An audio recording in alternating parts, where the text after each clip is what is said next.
할렐루야. 새벽을 깨워서 또 기도하러 나오신 여러분들을 주님의 이름으로 축복합니다. 일평생 새벽을 깨워 기도하시고 하나님의 은혜를 더 많이 누리시고 흘려보내시기를 축복합니다. 7월달 시간이 참 잘 가죠. 벌써 7월의 3분의 1이 끝났습니다. 두 사람의 최후를 보여주고 있습니다. 먼저 유다 왕 아하시아의 최후입니다. 유다의 아하시아는 요람을 문병하러 갔다가 죽음을 당합니다. 어찌 보면 굉장히 억울한 죽음을 당한 것처럼 보입니다. 그러나 그의 악한 행실에 대한 결과일 뿐입니다. 예후는 요람을 죽이고 지름길로 급하게 도망가는 이 아하시아를 추격하여 결국 무깃도에서 죽습니다. 아하시아 신복들은 유다 왕을 병거에 싣고 예루살렘에 와서 다윗성에서 그를 조상들과 함께 장사를 지내 줍니다. 여러분, 아하시아가 어떤 왕일까요? 아하시아는 아합의 딸 아달랴의 아들입니다. 그러니까 아합의 손자입니다. 왜 손자죠? 여호사밧의 왕의 큰 실수가 무엇인가 하면 아합의 딸 아달랴와 자기의 아들을 결혼을 시킨 것입니다. 아하시아는 어머니 아달랴의 영향 아래 아합 왕조의 일원이 되었습니다.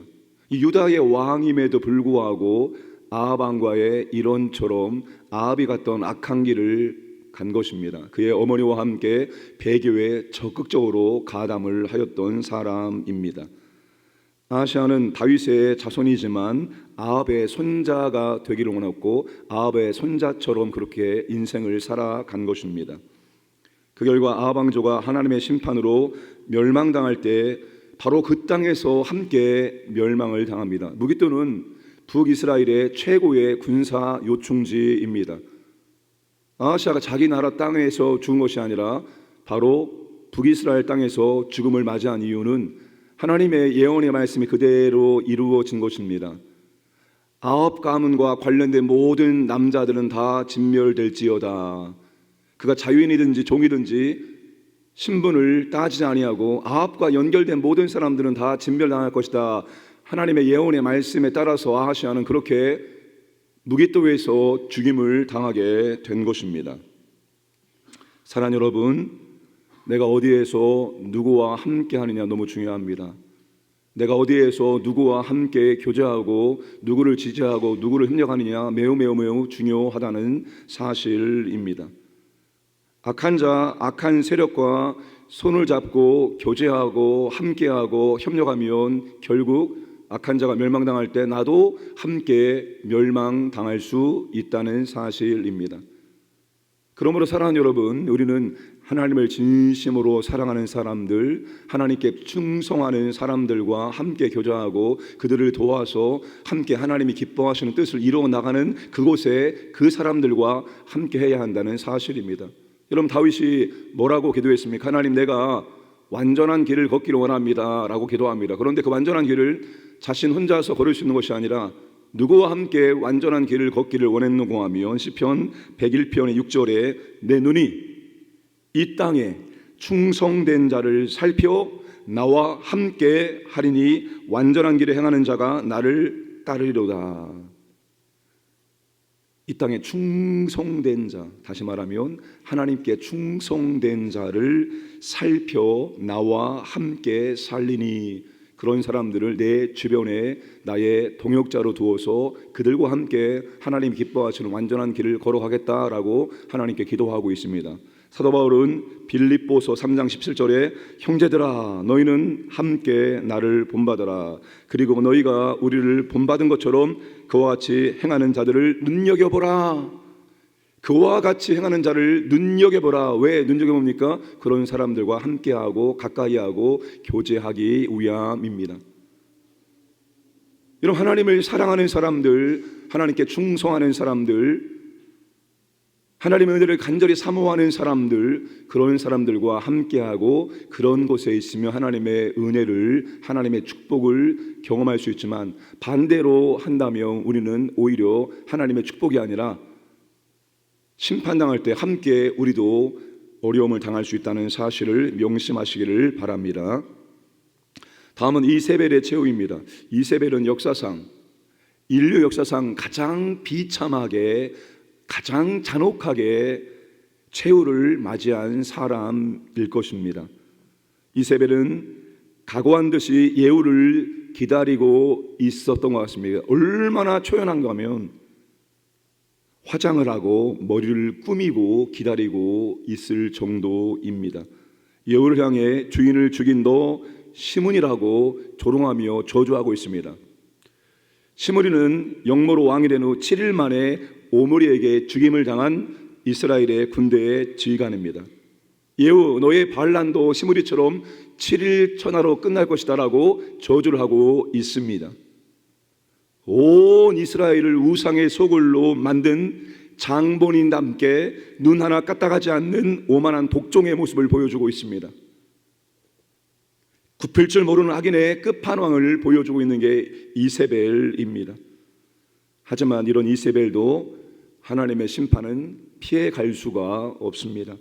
여러분, 이세벨이 가장 높은 곳에서 가장 낮은 곳으로 추락합니다. 누구에 의해서? 가장 측근 신복들에 의해서 말입니다. 그들이 이세벨을 성 위에서 바닥으로 던져버립니다. 몸은 성벽에 부딪히며 땅에 곤도박질을 칩니다. 말과 병거가 그 시체를 밟고 넘어갑니다. 개들이 먹어치워서 두굴과 발과 손에는 남지 않았습니다. 시신이 짐승에게 훼손되어지고 유실되어 안장되지도 못한 저주를 받았습니다. 이게 이스라엘에서 최고의 저주입니다. 시신 자체도 거둘 수 없고 안장되지 못하는 것, 최고의 심판이고 최고의 저주입니다.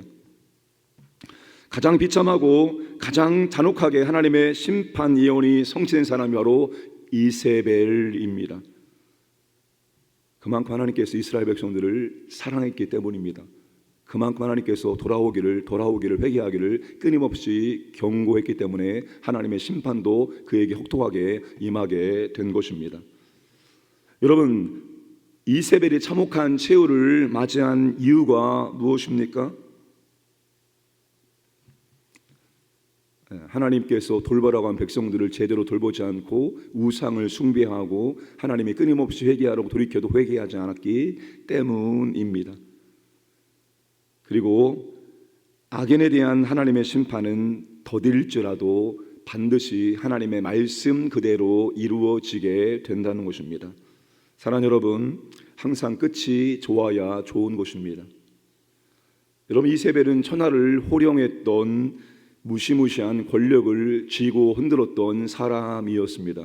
그런데 그 사람이 마지막에 이렇게도 비참하고 이렇게도 정말 참혹하게 끝날 줄 누가 알았겠습니까? 그런데 이렇게 끝났습니다. 비참하게 참혹하게 이렇게 인생을 마무리하게 되었다는 사실입니다. 아마 여러분, 노년이 되어지면 한 가지밖에 하나님께 간절히 기도할 것이 없습니다. 하나님, 내 노년이 평안하게 마칠 수 있도록 은혜를 베풀어 주옵소서. 모든 분들이 다 이 기도합니다. 하나님, 나의 인생을 마지막을 하나님 안에서 평안하게 마무리할 수 있도록 은혜를 베풀어 주옵소서. 이 기도하지 않는 분들은 없습니다. 오늘 9장 말씀에서 반복되고 있는 단어가 있죠. 샬롬. 요람이 예후를 보면서 샬롬을 물어보십니다. 평안하냐? 이세벨이 동일하게 평안하냐라고 샬롬을 묻고 있습니다. 여러분, 샬롬은 하나님의 놀라운 은혜이죠. 하나님의 좀 평강입니다. 하나님께서 주시는 복된 선물 가운데 하나가 샬롬입니다. 이 샬롬이라는 것은 모든 조건이 다 완벽하게 갖추어진 것을 의미하기도 합니다. 부족함이 없이 모든 것이 완벽하게 채워졌을 때 샬롬이라는 표현을 씁니다. 번영, 번성, 건강 이런 것들을 표현하는 단어입니다. 근데 평안은 여러분 어떻게 오는 것입니까? 평안은 우리가 만들어낼 수 있는 것이 아닙니다. 평안은 우리가 만들어낼 수 없습니다. 무력으로, 우리의 힘과 우리의 능력으로 돈을 많이 주고 평안을 살 수 없고, 권력을 가지고 평안을 살 수도 없습니다. 왜요? 이 평안은 하나님이 주시는 선물, 하나님이 주시는 선물이기 때문입니다. 누구에게 하나님의 샬롬이 임할까요? 샬롬이라는 것은 꼭 모든 조건이 갖추어져야지만 또 오는 것도 아닙니다. 모든 조건이 갖추어져 있지 않아도 하나님께서 샬롬을 주시며 얼마든지 샬롬 평안할 수가 있는 것입니다. 폭풍우가 몰아쳐도 사도 바울은 알렉산드리아 배 안에서 평안했습니다. 왜요? 하나님께서 함께 하시고 하나님께서 여기 배에 있는 276명을 다 살려줄 것이라는 하나님의 말씀을 들었기 때문에 그는 폭풍우가 내리치는 그 바다 한가운데서도 평안함을 유지할 수가 있었던 것입니다. 누구에게 하나님께서 이와 같은 평안함을 주실까요? 하나님을 경외하고 하나님의 통치에 순종하고 하나님께 충성하는 자에게, 하나님이 기뻐하시고 원하시는 것들을 감당하고자 나아가는 사람에게 하나님께서 하나님의 샬롬을 주실 줄로 믿으시기를 바랍니다. 그 주인공이 사도 바울이 아닙니까? 사도 바울, 온갖 모든 고난과 역경을 당하면서도 그는 항상 편지를 쓸 때마다 샬롬이라고 인사를 할 수가 있었습니다.